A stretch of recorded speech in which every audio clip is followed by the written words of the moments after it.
Who the hell let you in this room? You look like you got lost on your way to the kitchen." The words weren't whispered. They were a declaration, a sonic bomb of privilege detonated in the center of the grand ballroom, designed to wound and to be witnessed. Julian Croft, Jr., heir to the Croft consolidated real estate empire, didn't believe in subtlety. He believed in blunt force, and his voice was his favorite weapon.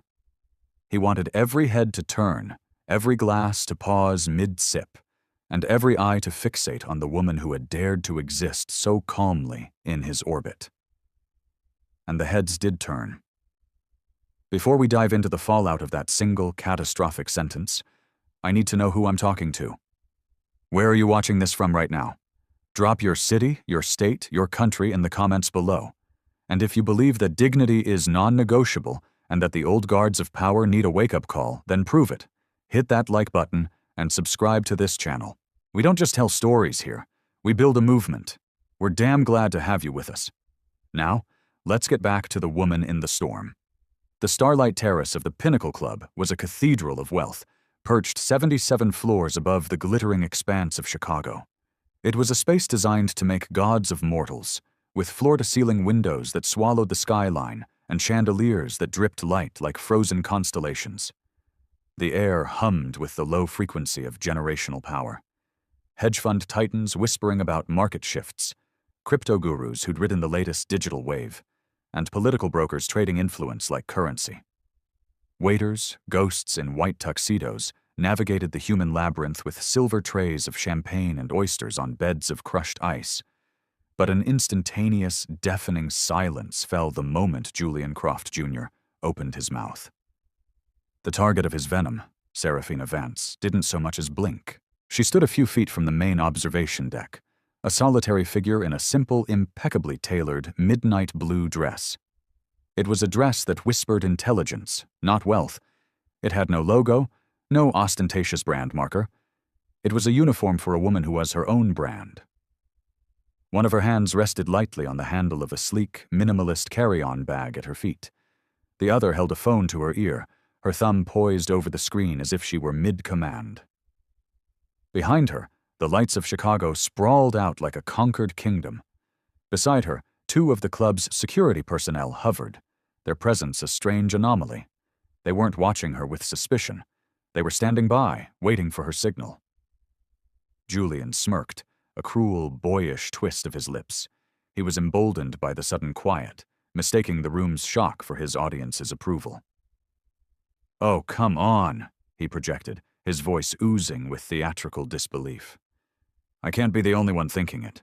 She's not a donor. She's clearly not a keynote speaker. So, which one of you brought the new diversity hire as your +1? A nervous titter of laughter rippled from a cluster of men near the monolithic marble bar. A woman adorned in a cascade of diamonds lowered her champagne flute, her expression a perfect mask of uncomfortable amusement, the kind of silent complicity that always sides with power, especially when that power is being monstrous. Even the wrong kind of power gets its due respect in rooms like this. Through it all, Serafina Vance remained a statue of composure. Her posture was ramrod straight, a testament to unshakable self-possession. Her eyes, dark and intelligent, didn't dart around the room seeking an ally or an escape. If anything, she seemed bored, annoyed perhaps that her concentration had been broken. Her silence wasn't the silence of fear or shame. It was the heavy, pressurized silence of a thundercloud waiting for the right moment to break. It was coiled energy, a predator's stillness. Julian, now fully committed to his little performance, turned to face her directly, closing the distance between them. "Don't just stand there like a lost puppy, sweetheart. What's your name? Who are you with?" he demanded, his tone a disgusting blend of condescension and command. No response. The only sound was the distant, elegant chime of the private elevator, announcing the arrival of more guests. Two men in bespoke suits stepped out, their conversation immediately dying as they registered the thick tension in the air. One of them, a tech investor from Seoul, made brief eye contact with Serafina. A flicker of shocked recognition crossed his face, a look of near panic, before he quickly averted his gaze and melted into the crowd, his secret unspoken. "You know what?" Julian's voice climbed even louder, a desperate need for attention fueling its ascent. "I've got it. She's probably a brand ambassador. Are you here to pitch us a new line of sustainable skincare, honey? Or maybe some new age wellness app?" The laughter this time was more pronounced. It was light, polite, but it landed like 1,000 tiny cuts.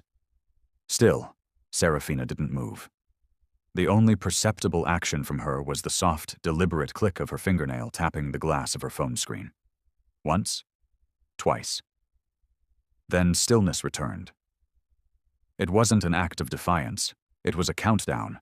It was the arming of a bomb. Julian rolled his eyes, a grand, dismissive gesture for his audience. He turned and walked away, a self-appointed victor in a battle no one else knew had begun. But this wasn't a victory. It was his opening statement in a trial where the verdict had already been decided. It was his foolish, arrogant argument, delivered in a room he had no idea was rented for the evening with Serafina Vance's money. The thing about real tectonic power is that it doesn't need to announce itself. It doesn't need a spotlight or a microphone. True power has its own gravity. It just stands still and watches, with a kind of detached amusement, as everyone else in the room scrambles to explain its presence, to categorize it, to diminish it, to put it in a box they can understand. Serafina Vance stood still. The Pinnacle Club buzzed around her, a symphony of the elite. The gentle clinking of baccarat crystal, the whisper of leather soles on polished Italian marble, the mellow, unobtrusive notes of a jazz trio half hidden behind a screen of frosted glass. Everything in this opulent ecosystem was designed to scream one thing: old money, old rules, old power. And Serafina, in her unadorned elegance, with her dark skin and her even darker, unreadable eyes, shattered their carefully curated picture. She wasn't one of them. She wasn't draped in their preferred labels. She wasn't engaging in their vapid small talk. She hadn't come here to be seen. She had come to observe. Every year, the Croft Foundation hosted this exclusive, closed-door gala. The guest list was a fortress, protected by firewalls of net worth that could float a small nation's economy. On the surface, it was a night to celebrate philanthropic innovation. In reality, it was a chessboard, a place where fortunes were made and lost in a single handshake. And Serafina Vance had been playing this game far longer and on a much higher level than anyone in this room could possibly comprehend. She moved without an entourage. No fawning assistant, no frantic PR team, no flashing logos to signal her worth. There was just her carry-on bag, and a presence that took up more space than any 10 of them combined. 15 years ago, she had walked into a venture capital pitch meeting in a stuffy Palo Alto boardroom. She was the only black woman there, a brilliant engineer with a revolutionary idea for data compression. They had smiled at her with a kind of paternalistic warmth, told her she was incredibly articulate and truly an inspiration. She left that day with zero funding, but she also left with a fire in her soul, a cold, clean flame that she had meticulously nurtured into an inferno. Now she no longer walked into rooms like this one, seeking inspiration or validation. She walked into them to decide who got to stay. From across the ballroom, a grizzled hedge fund manager named Arthur Sterling squinted, trying to place her. He'd seen her name somewhere. He was sure of it. It was on a term sheet for a massive Singaporean logistics deal last quarter, wasn't it? Or maybe it was on the board minutes for that biotech firm that went public and made its initial investors obscenely wealthy. But she didn't give him the time to connect the dots. She shifted her gaze, dismissing him before his memory could fully engage. Nearby, a young woman, no older than 25, and draped in a dress that cost more than a teacher's annual salary, whispered to her friend, "She must be one of the lawyers from the firm handling the merger." Her friend shrugged, taking a delicate sip of her drink. "I doubt it. Not dressed like that. Lawyers at this level wear armor, not silk." They shared a quiet, conspiratorial laugh. Serafina heard them. Every word registered, every nuance of their dismissiveness was filed away. She didn't react because their ignorance was a tool she could use. What they didn't know, what none of them could possibly fathom, was this. Serafina Vance wasn't just on the guest list. She was the reason a guest list even existed tonight. 5 years ago, when the 2008 crash finally sent its delayed shockwaves through the commercial real estate market, it was her then-fledgling fund, Nexus Ventures, that had quietly and anonymously rescued Croft Consolidated Properties from the brink of a catastrophic collapse. It was a staggering infusion of $4.2 billion in capital when every other investor had run for the hills. The deal was structured with surgical precision. On paper, she was a silent, non-voting partner. In brutal reality, she held the master key to every vault, every asset, and every future deal this room so desperately wanted a piece of. But that was the entire point of her strategy. Silence wasn't her weakness. It was her armor, her camouflage, her most devastating weapon. So when Julian Croft Jr. made his pathetic little joke, when the sycophants chuckled and the uncomfortable looked away, Serafina didn't move. She didn't flinch. She simply waited. Because in a room full of heirs, heiresses, and men who had mistaken luck for genius, she was the only one there who had truly, unequivocally, earned her place. And when the moment was right, and she would be the one to decide when that was, she would remind them of that fact. Not with noise, not with anger, but with the cold, hard, unforgiving language of numbers. "Excuse me, miss. This particular area is reserved for active stakeholders and foundation board members." The voice that sliced through her thoughts was sharp, laced with the forced, brittle politeness of a man who enjoyed enforcing rules. He was in his early 30s, with a suit tailored to within an inch of its life, and dark hair gelled into a state of rigid submission. His name tag, pinned perfectly to his lapel, read, "Marcus Thorne, Senior Advisor to Mr. Croft." He wasn't asking a question. He was delivering an order. Serafina didn't bother to turn around. She didn't need to see his face to know exactly who and what he was. He was a functionary, a high-level errand boy sent to clean up his boss's mess. Marcus stepped closer, his expensive cologne preceding him like an announcement. "Unless you're with catering, event logistics, or the press corps, I'm going to have to ask you to clear this perimeter. We have a number of sensitive financial discussions scheduled to happen here." Across the room, Julian watched, a smug, triumphant smirk plastered on his face as he sipped his drink. This was a coordinated attack, a classic power play designed to quietly and efficiently remove an uncomfortable element. It was how this world policed its own boundaries. Serafina slowly, almost lazily, glanced over her shoulder. There was no flicker of irritation in her eyes, no hint of confrontation in her posture. There was just a pause, a deliberate stillness, as if she were magnanimously giving him a chance to rethink his entire life's trajectory. He didn't take it. Instead, he pressed his advantage, his voice dropping to a conspiratorial whisper as if he were doing her a favor. "You don't seem to be wearing a credentialed badge," he added, his eyes flicking down to her bare dress. "Attendance at these functions requires digital confirmation through the Croft Consolidated CRM, and I'm quite certain your name is not on that list." From a nearby table, a woman in a jacket made of what looked like woven pearls whispered to her date. "Someone really should do a better job of screening the guest lists. The riffraff are getting bolder every year." Her date nodded in solemn agreement. "She looks more like she's here to pitch a screenplay than to discuss private equity." Serafina said nothing, but in the palm of her hand, her phone screen glowed to life. It was a single encrypted message from Elias, her executive operations chief, and the man who ran the global Nexus network from a secure facility 1,000 miles away. The message was simple. "FYI, Nexus's 4.2B controlling position is still flagged as active and fully leveraged on Croft's public disclosures, awaiting your command to freeze comms." She didn't reply. Not yet. The moment wasn't ripe. Instead, she turned her body slowly, with a fluid grace that was almost hypnotic, and finally faced Marcus Thorne. "I see," she said, her voice calm, low, and resonant. "Is there a dress code I was unaware of? Or is it just a face code?"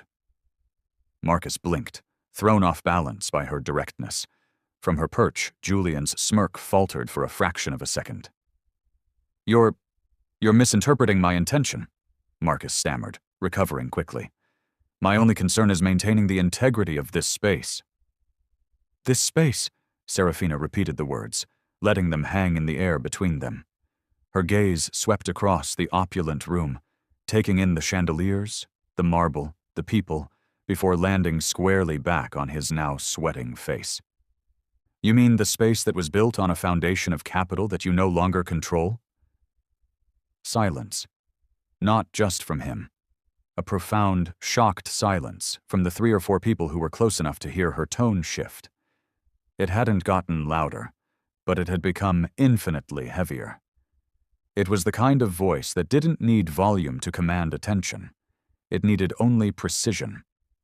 Marcus stiffened, his professional mask cracking. "Are you suggesting you have some kind of involvement with Croft's financial records?" Julian laughed out loud now, a harsh, braying sound. "Oh, give me a break.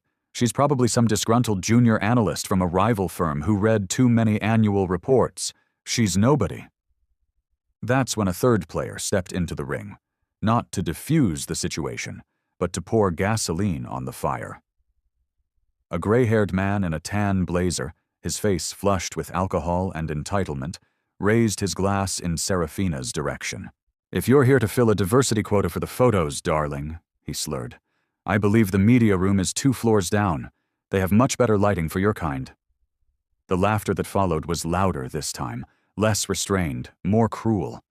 But Serafina? She didn't move. She didn't blink.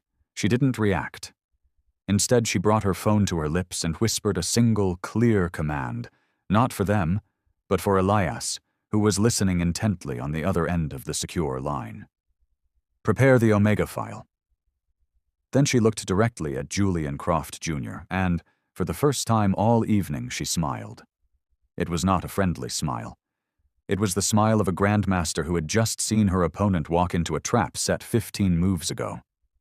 The room didn't know what to do with silence, especially not a silence that radiated from a black woman who refused to look shaken. It unnerved them.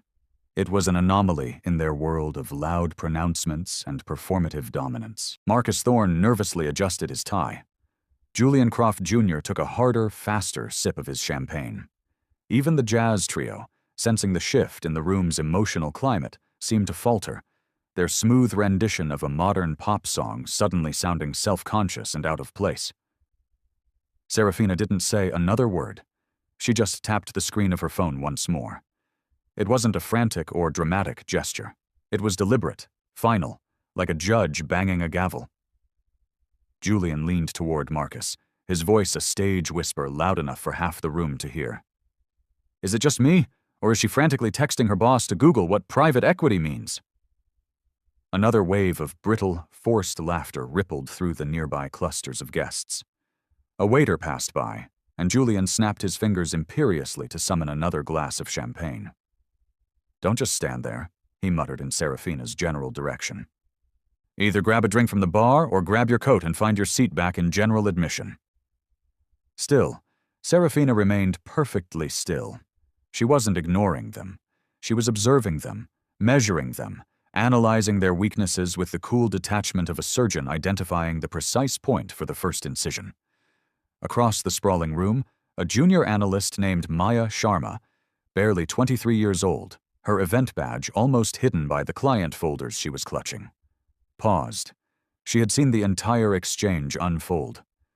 Her eyes flicked from Serafina's calm, centered form to the smirking, self-congratulatory hyenas circling her. Something felt profoundly wrong. On instinct, she looked down at her encrypted datapad, which held the master briefing for the evening's event. She scrolled through the list of Croft Consolidated's major partners and financiers. She scrolled, stopped, and her heart seemed to stop with it. Her breath caught in her throat. Because there it was, at the very top of the primary partner overview document, under the heading Nexus Ventures, lead financier and strategic partner. A name and a title. Serafina Vance, managing director, co-founder, board member, Croft Phoenix Joint Ventures. Maya's blood ran cold. She looked up again, her eyes wide with a terrifying new understanding. Everything suddenly clicked into place.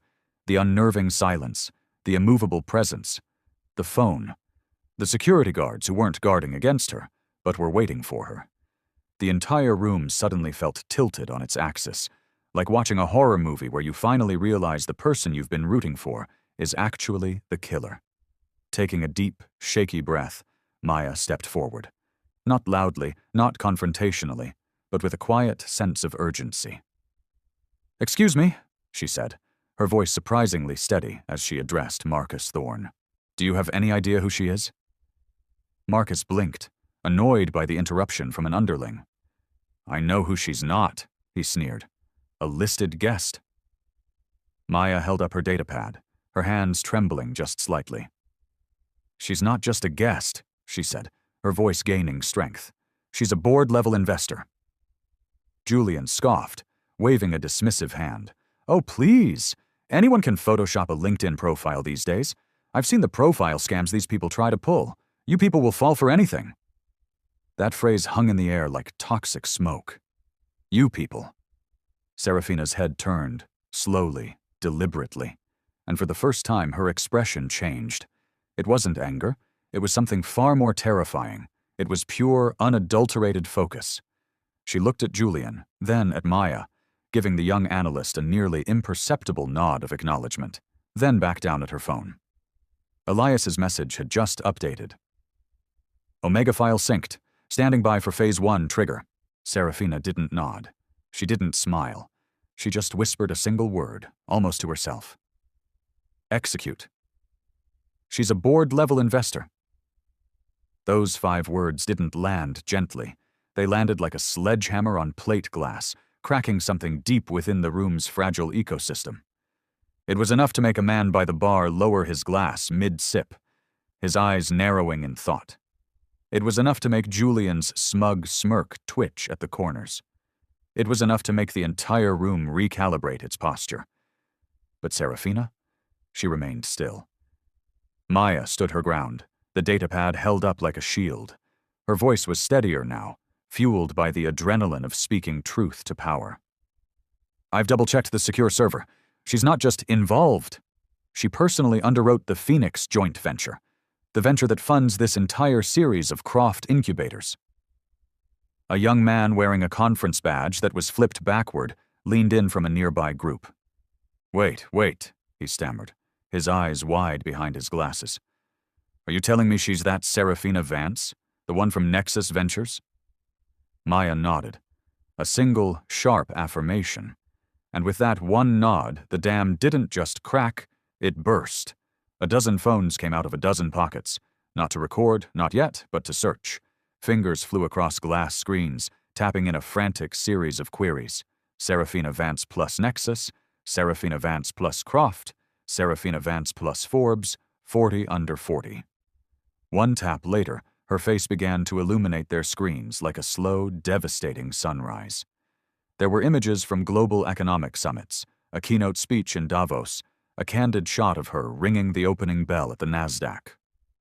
There were interviews with titles like "The Silent Architect Behind a $1 Trillion Tech Boom" and "The Woman Who Buys Empires." And then, there was the cover of Forbes. Serafina Vance, wearing a dress of midnight blue, her expression stern, brilliant, unbothered. One man, a prominent venture capitalist, whispered to his colleague, his face ashen. "She controls over $4 billion in capital exposure in this room alone." A woman nearby, a shrewd media executive, overheard him and offered a chilling correction.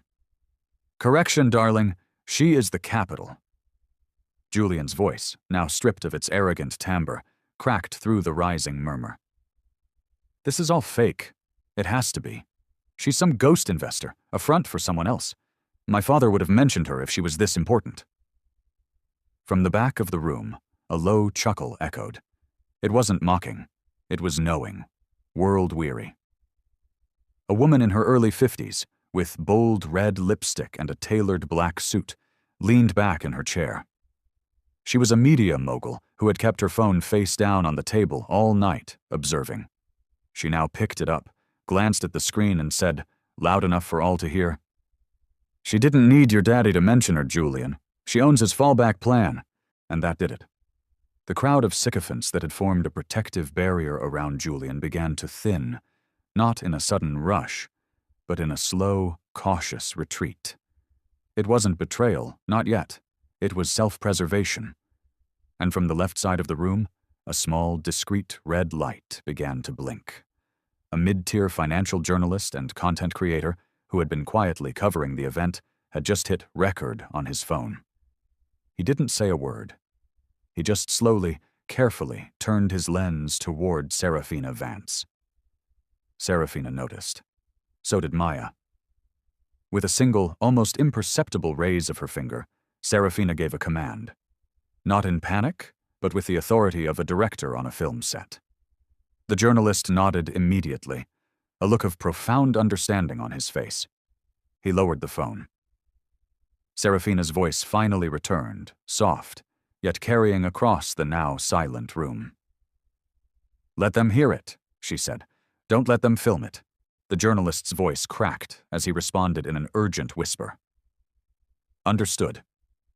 Then, Serafina turned her full attention to Julian, who was still standing there, defiant but visibly shaken, his face a mask of confusion and dawning horror. She asked him a simple, calm question. "Would you like to try that joke again?" Julian swallowed hard. It wasn't fear, not exactly. It was the terrifying, vertigo-inducing sensation of realizing you are not, and have never been, the main character in your own story. "I've had enough of this," Julian's voice rang out, a desperate attempt to reclaim control, but the words fell flat. They were warning shots fired into a vacuum. Too many ears in the room were no longer willing to serve as his echo chamber. He strode forward, his champagne glass still clutched in his hand, but the confident swagger in his step had evaporated, replaced by a rigid, brittle anger. "This event is private," he declared, raising his voice to a near shout. "And this woman is causing a disruption." A few heads turned, not because they agreed with him, but because they were captivated by the spectacle of a man yelling at a tidal wave, daring it to break. Marcus Thorne, ever the loyal lieutenant, picked up on his cue. "I'm calling security," he announced, reaching into his blazer for his event communication device. "This has gone far beyond a breach of protocol." Maya spoke up quickly, her voice sharp with urgency. "Wait. She hasn't raised her voice. She hasn't even moved from that spot." Marcus shot her a look of pure venom. "That's enough out of you?" But it wasn't enough, because the journalist, who had stopped filming, now looked visibly torn, his phone feeling like a lead weight in his hand. And from the left wing of the ballroom, another, more formidable journalist had entered the scene. Harper Lynn, a senior correspondent for the Financial Insider, had arrived mid-drama. She didn't say a word. She didn't need to. Her reputation preceded her. She simply pulled out her phone, pointed it directly at the tense trio of Julian, Marcus, and Serafina, and pressed record. Julian saw her and groaned. "Oh, great. Here comes the social media circus." Then he glared at Serafina, his face contorted in a sneer. "Is this what you want? You really want to play the victim in front of a camera?" Serafina's smile was a masterpiece of calm, almost pitying composure. "I don't play victim," she said, her voice even and smooth as polished stone. "I play capital." Marcus stiffened. "Security is on their way," Charlotte added, desperate to reassert some authority. "And once they arrive, you can explain to them why a guest with no credentials thinks she can just waltz into a shareholder-level space." There was a beat of silence. Serafina tilted her head, not in a defensive posture, but with an air of genuine curiosity. "No credentials?" she asked. Her voice didn't rise, but the silence that followed her question screamed. Maya, now fully committed to the truth, stepped forward again, her datapad held high. "She literally underwrites this entire room," she insisted. Julian snapped, his fury finally zeroing in on the easiest target. "Oh, for God's sake, will someone shut the intern up?" That line, more than any other, landed hard. not just in the air, but in the crowd. The mask of civility had completely slipped, revealing the raw, ugly entitlement beneath. The energy in the room shifted again, this time decisively against him. And Serafina, she didn't say a word. She just turned her head and looked toward the grand entrance. Right on cue, the double doors swung open. 2 uniformed security officers from the Pinnacle Club stepped inside. They were calm, neutral, their faces impassive, but their eyes were alert, scanning the scene. Marcus immediately pointed a trembling finger toward Serafina. "She's the problem. He's the high, right there." The guards didn't move yet. They assessed. Slowly, deliberately, Serafina raised her phone and tapped the screen once. On the other end of her secure line, Elias's voice came through, crystal clear in her custom earpiece. "Protocol Omega is primed, awaiting your final confirmation." Serafina glanced at Julian's furious face, then at the nervous crowd, then back toward the guards. And she said one word, just for Elias. "Wait." Then, she turned her attention to the security officers. Her voice was no longer soft. It was absolute. "I would like to see your head of security, and the club's legal counsel, now." It wasn't a request. It was a summons. And in that moment, everyone in the room finally understood. They hadn't just invited trouble into their exclusive world. They had invited judgment. "Ma'am, we're going to have to ask you to come with us." The taller of the 2 security guards stepped forward. His voice was calm, rehearsed, the voice of a man who had peacefully ejected hundreds of drunk or disorderly patrons in his career. Only this time, he wasn't approaching just a woman. He was approaching a reckoning dressed in midnight blue. Serafina didn't flinch. Her phone remained in her palm, its screen dark but active. Elias's name pulsed silently at the top. Julian folded his arms across his chest, a smug sense of victory returning to his face. "Finally. Took you long enough," he muttered to the guards. "Escort her out. Use the service hallway. I'm tired of the theatrics." The security officer hesitated for a fraction of a second. Something in the woman's posture, in her unyielding calm, set off alarm bells in his professional intuition. This didn't feel right. Marcus, sensing the guard's hesitation and trying to reclaim control of the narrative, stepped in authoritatively. "This individual is not credentialed, she is not verified, and she has been creating a significant disturbance." Julian added, "And she's filming us. Or she was.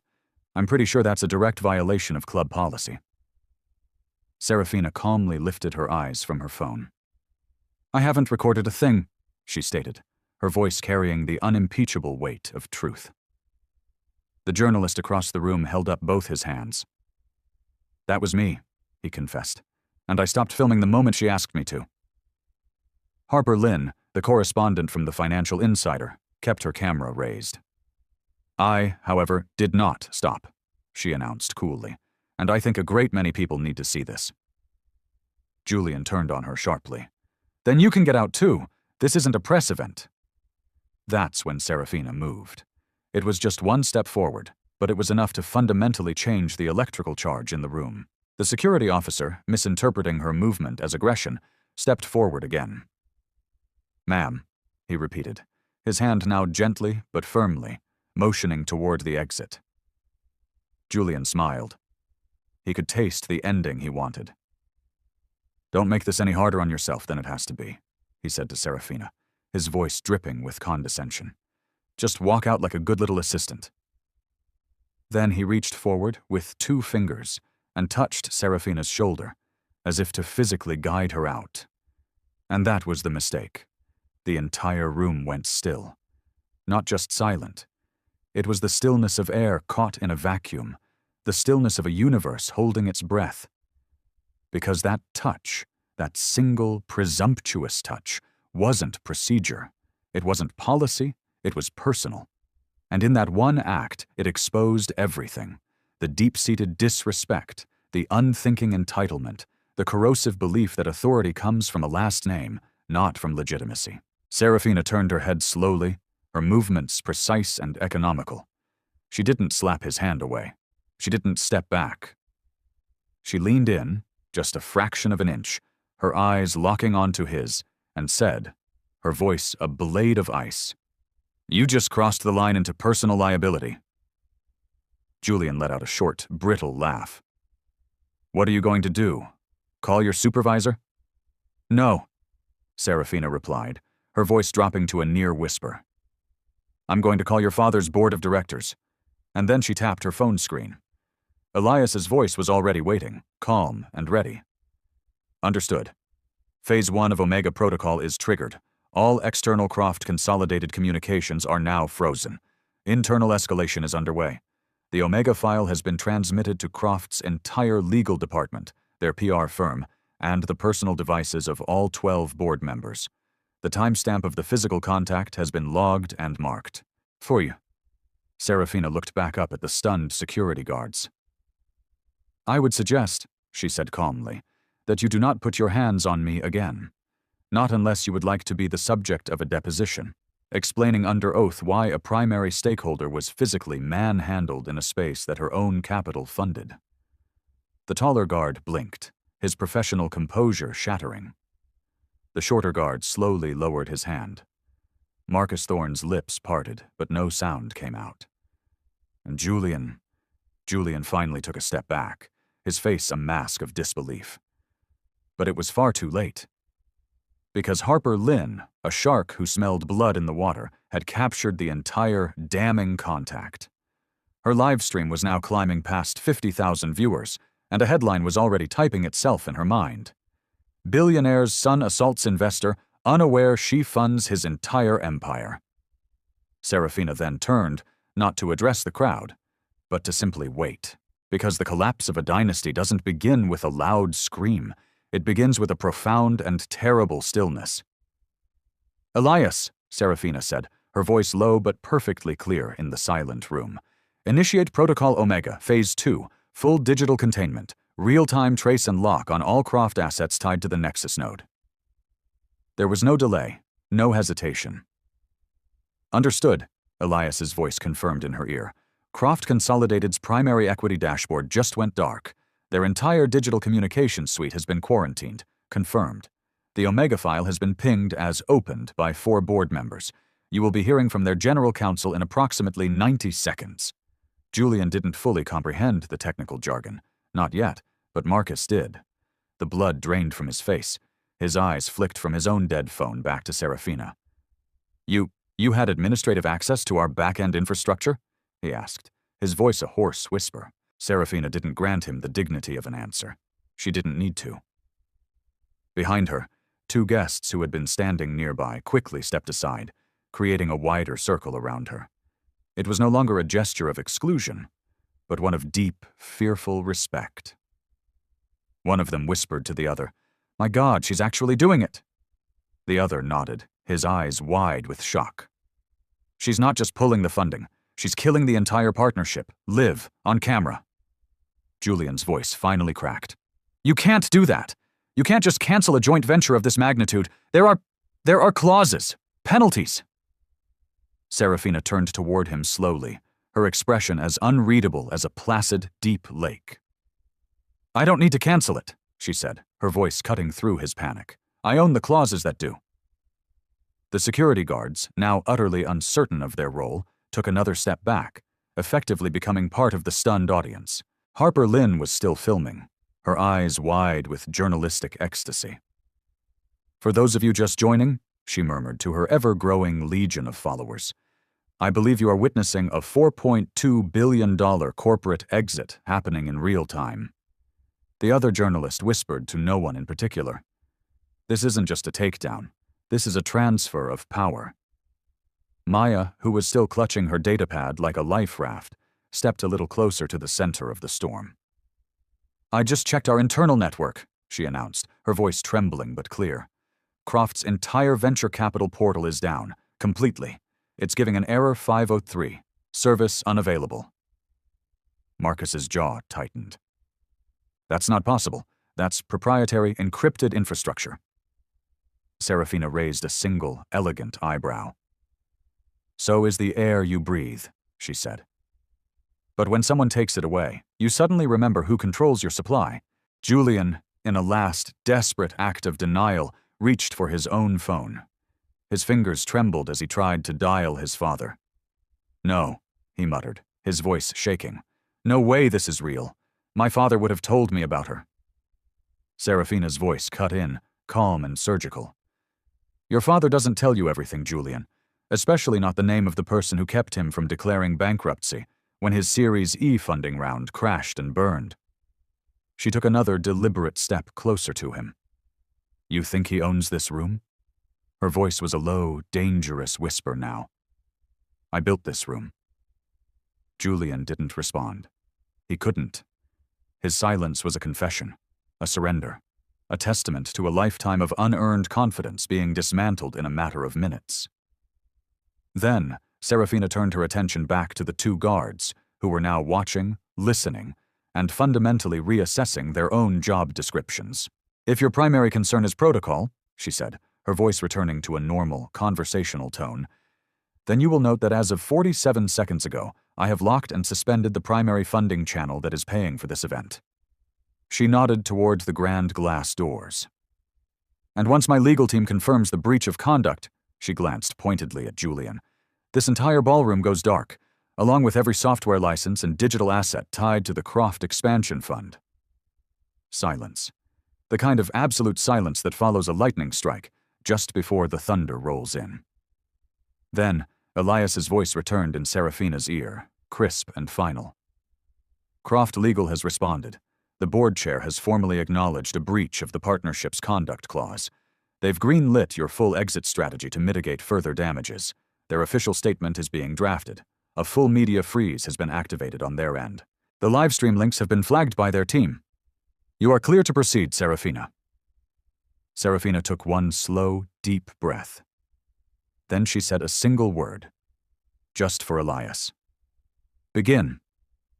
By the time Serafina Vance stepped toward the center of the grand ballroom, the room had forgotten how to breathe.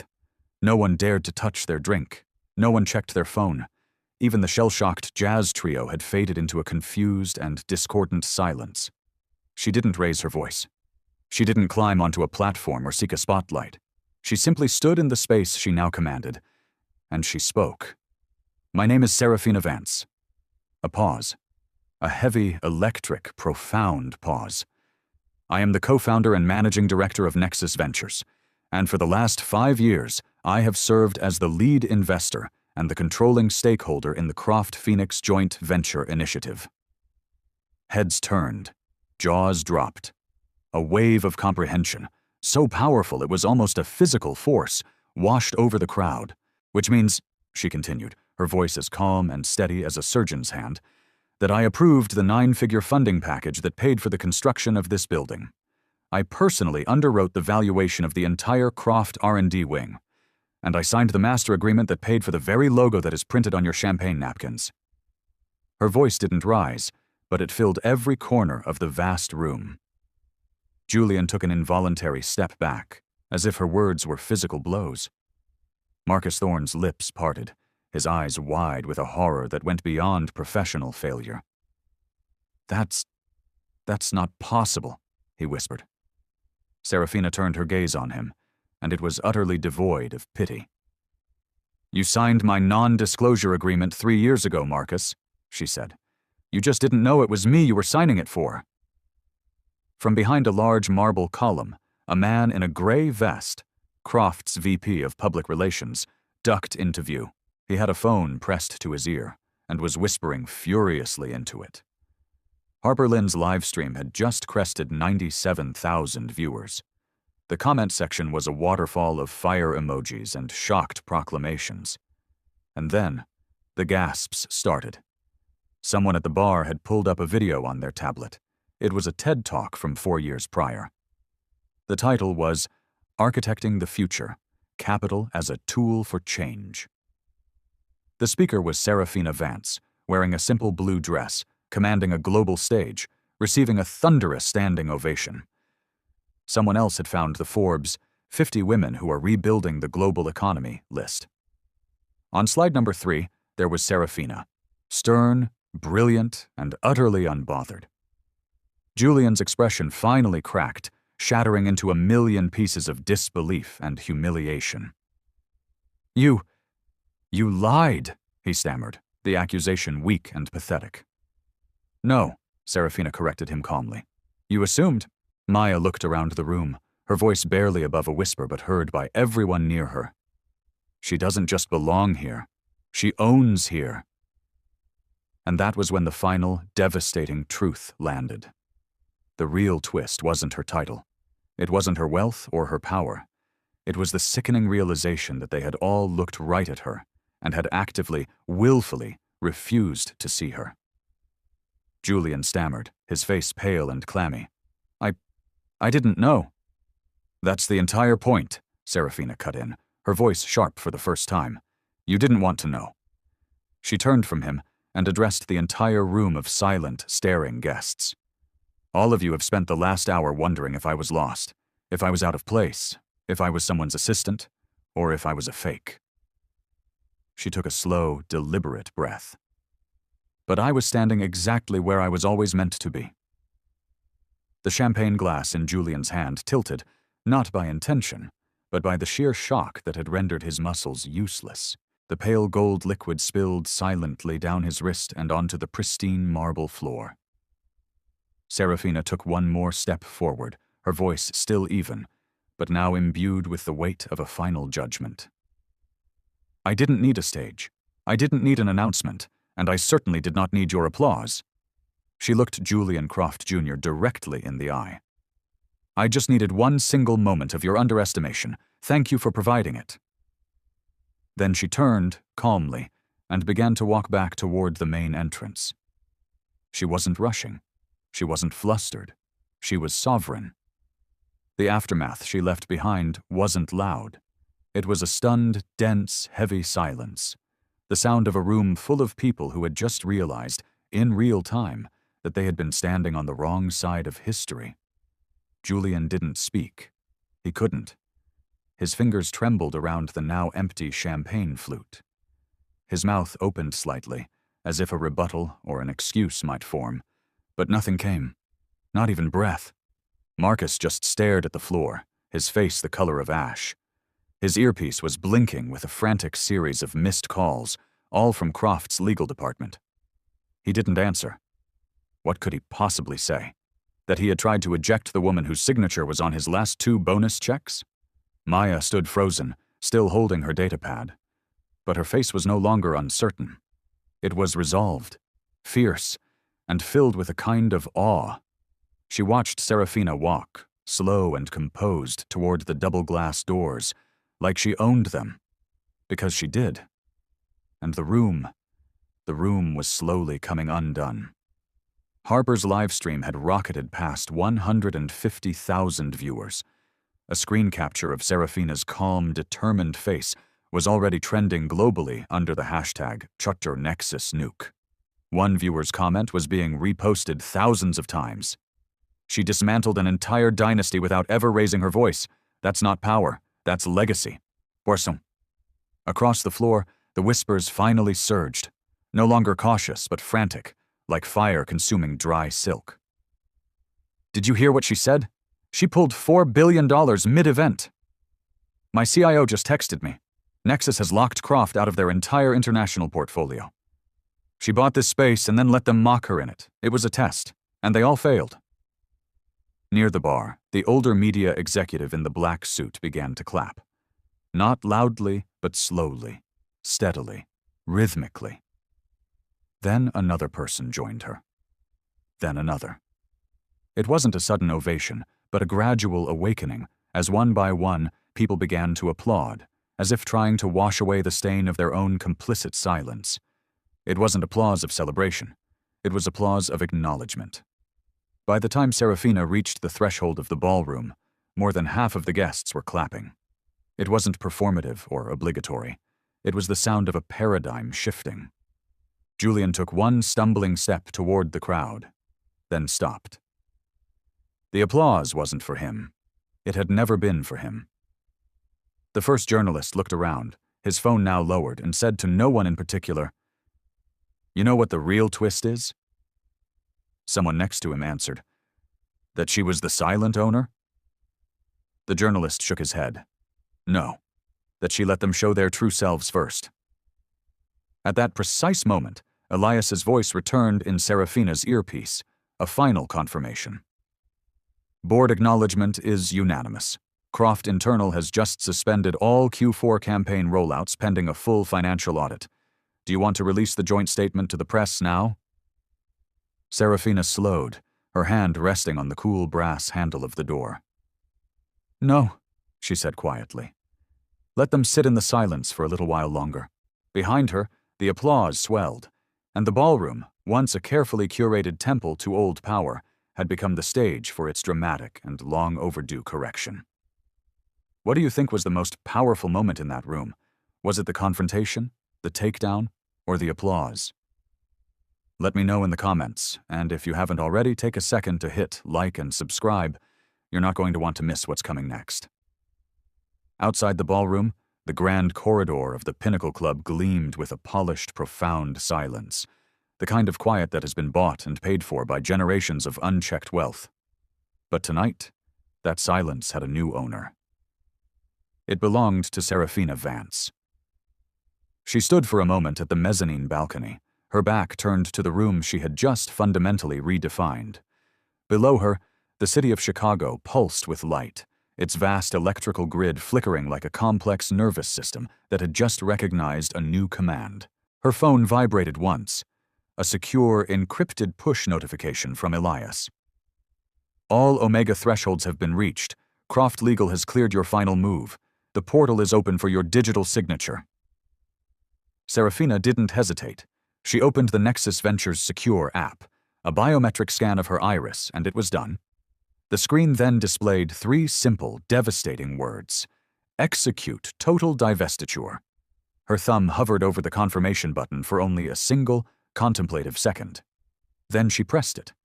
Across 3 continents, from Singapore to Frankfurt to New York, secure servers spun.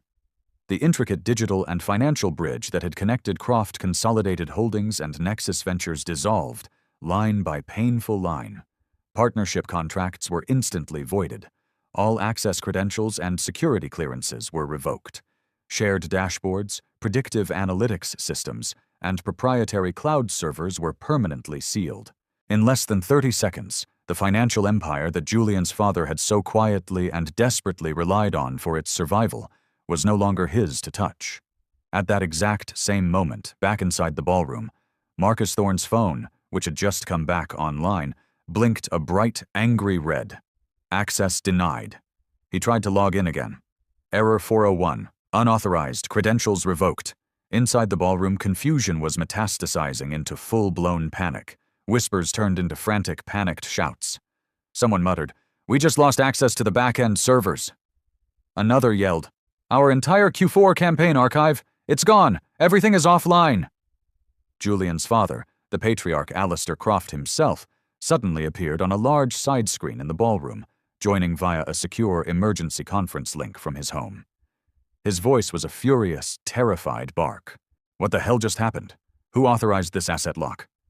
A single automated reply from the system showed up on the screen below his face. Action authorized by Serafina Vance. Nexus root clearance logged. Time, 9:41 p.m. CST. Action, full partnership withdrawal and asset divestiture. The room exploded in a cacophony of disbelief. Alistair's voice cut through the noise again, ragged with fury. "Get her on the line! Put her back on this screen right now!" But Serafina Vance had already stepped into the private elevator. On the silent ride down, her reflection in the polished bronze walls met her gaze. She looked composed, clean, intact. As the floor numbers descended, Elias's voice returned, calm as ever. "Divestiture complete. The Croft board has initiated an emergency meeting. Our PR holding pattern is stable. You've made history tonight, Sarah." "No," she replied, her voice barely a whisper. "I just ended a chapter. What hours?" When the elevator doors opened into the soaring, cathedral-like lobby of the Langford, Serafina walked out with her head held high, her heels clicking a steady, unhurried rhythm on the marble floor. She walked past guests, past staff, past a silence that was now shaped like pure awe. By the massive front doors, the young analyst, Maya, stood waiting, looking nervous but determined. "Ma'am," she said, her voice filled with respect, "what do we tell the market in the morning?" Serafina didn't pause in her stride. She only said, "Tell them the market just learned how to spell the word respect." And then she was gone, pushing through the revolving doors and out into the cool night air. Outside, the late August air clung to the Chicago streets like warm velvet. Serafina Monroe stepped onto the curb, her driver already waiting, the back door of the black sedan held open. She didn't rush. She stood for a moment, the kind of quiet, historical moment that rewrites memory. Behind her, the Pinnacle Club sat in a state of suspended animation, its lights on, but its power, its true power, gone. Inside, chaos bloomed quietly. Staff were trying to reset terminals. Board members were dialing each other on scrambled, encrypted lines. Julian Croft Jr. was silent now, watching his entire world shrink from the inside out. But Serafina, she didn't look back. A notification popped up on her phone. Nexus nuke trending #1 worldwide in finance. Forbes requests an exclusive interview. CNBC asks, who really controls global capital? She dismissed them all with a swipe of her thumb. This story wasn't for the headlines. It was for every single person who had ever been made to feel like an accident, an anomaly, or an afterthought in a room they deserved to be in. She opened the car door, but before stepping inside, she turned just slightly and looked up at the glittering glass tower behind her. Somewhere, 77 floors up, they were still scrambling, still trying to explain the sudden, shocking collapse of an alliance they never once bothered to understand. A woman who had been standing nearby, maybe a pedestrian, maybe a guest who had snuck out to catch her breath, approached her cautiously. "I saw what you did up there," she said quietly, gesturing to the live stream still playing on her phone. "They're going to talk about it. They'll twist the story. But those of us who know, we know." Serafina offered a single acknowledging nod. Then her eyes, steady and unshaken, met the woman's. "Let them talk," Serafina said. "Talking is all they ever really had." The woman smiled, a look of profound understanding on her face. And Serafina stepped into the car. The door closed with a soft, expensive thud, the kind of sound that doesn't need to slam to be heard around the world. As the car pulled away from the curb, a final message from Elias slid into view on her screen. "All done. Market analysts are already calling it the quietest corporate coup in venture capital history. Your move, Sarah." She read the message, then locked her screen. There was no triumphant grin, no victory speech, just presence, the kind of presence that could never be dismissed again. And as the lights of Chicago flickered and blurred behind her, Serafina Vance disappeared into the city she owned, leaving one unspoken truth echoing in her wake. Power doesn't have to prove itself. It just decides when you finally get to see it. This story is about more than just revenge. It is about rewriting the rules of the game. If this resonated with you, if you felt that shift in power deep in your bones, share this video with someone who needs to be reminded of their own strength. Hit that subscribe button and become part of our community of changemakers. Thank you for being here. Until next time, stand your ground.